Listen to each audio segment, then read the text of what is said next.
Without getting too long-winded, which I do a lot, I wanted to show you the setup that I'm using to control bush honeysuckle. I'm working out in the woods again today.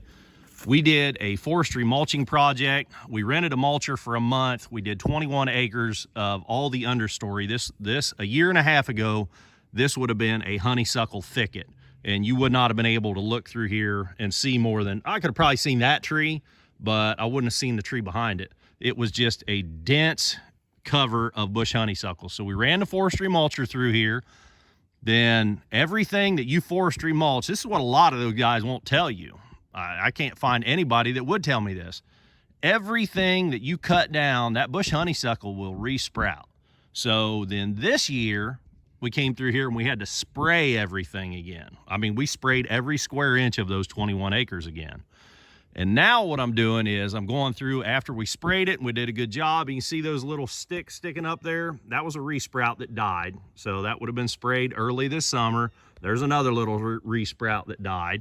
So that stuff died, but there was some stuff, and you can see even like this one died.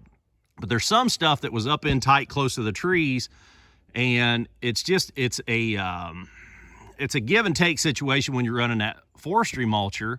You can't get into every little nook and cranny, or you could, but it's going to take you way, way more time than what it's worth. So like this stuff hiding right up against these trees, it was in too close to all these trees. I couldn't justify running the mulcher up into that. So now what I'm doing is going back through and I'm cleaning up all these little problem areas. All the honeysuckle that, like you can see that green. Basically anything that's shorter than 10 feet off the ground that you can see out here in the woods is bush honeysuckle. So it's easy to see out here in the woods.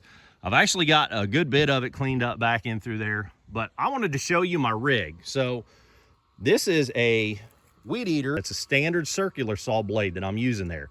These things cut really well. I'm sure it's not safe as the regular Ryobi blade, but I took off the old Ryobi blade and I'm using circular saw blades now. And I'm doing a cut stump spray sort of process here.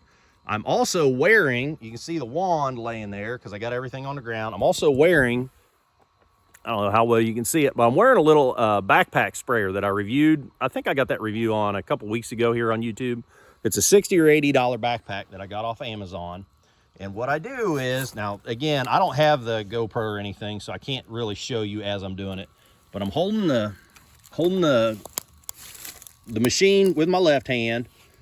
I'm holding my sprayer and working the throttle with my right hand. So that's how I'm going through the woods. I'm going through the woods and I'll, come up to like this one's sort of dead, but I'm gonna whack it anyhow. So you whack it off, which doesn't take much. Well, that sounded bad. You cut it off, which doesn't take much with that saw blade. Like you can hit that and it go right through it. And then I just sort of pivot and I use my thumb and hit that button and spray it. So I'm using a 20% glyphosate solution and I'm just going through the woods. The biggest problem is when you're dealing with this honeysuckle, the problem is you have to work around it after you cut it down. So when you're out in sort of an open area like this is no problem. A couple, 3 plants here, you got this one, you got that one, you got that one behind it.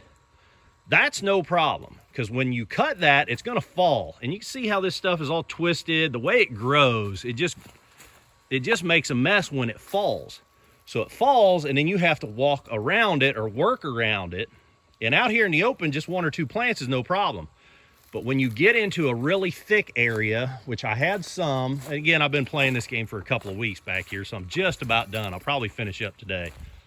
When you get up into an area, well, this isn't too bad even, but areas that get worse than this, when you whack that one down, you move to the next one, half of that one's gonna fall onto that one or in the way of that one.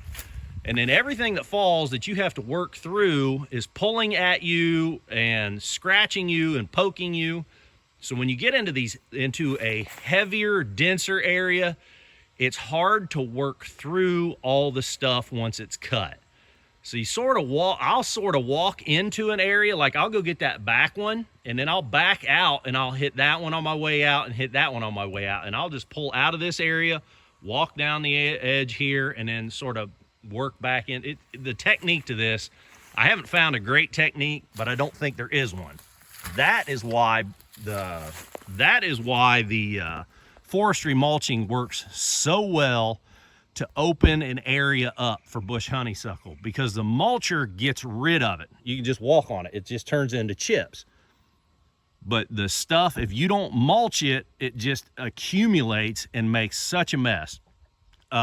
Safety glasses are a must.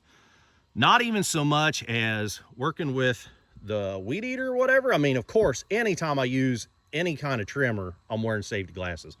But just walking through this stuff, it's pokey, and there's been a couple times where I've just walked into a stick. It would have probably poked me in the eye. So anyhow, safety glasses are a must.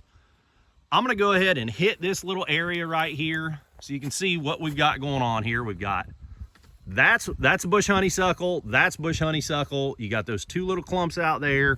You got this big clump right here, that one there, and as you go down the line, you know, there's just more of it. It's easy to identify. Once you start doing this, all the bark sort of looks the same. The way it grows is different than the natives.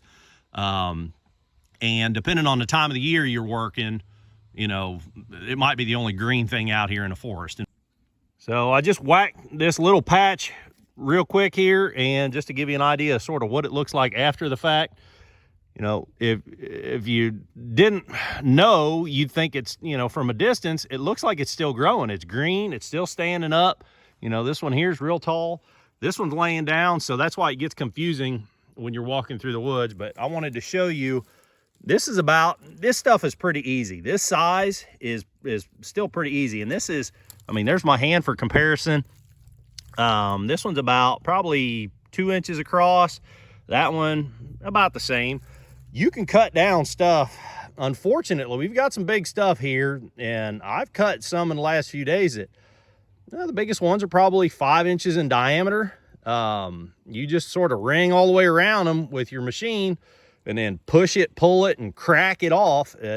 Fortunately, it's pretty brittle, and the stuff does break, but that's what it looks like after the fact. So it's still, you know, it's still a mess. That's why the mulching, you know, makes such a big difference. I hope I helped you. If I did, click that thumbs up button. If you want to see me working on all kinds of junk, click subscribe. Till the next time, keep on tinkering.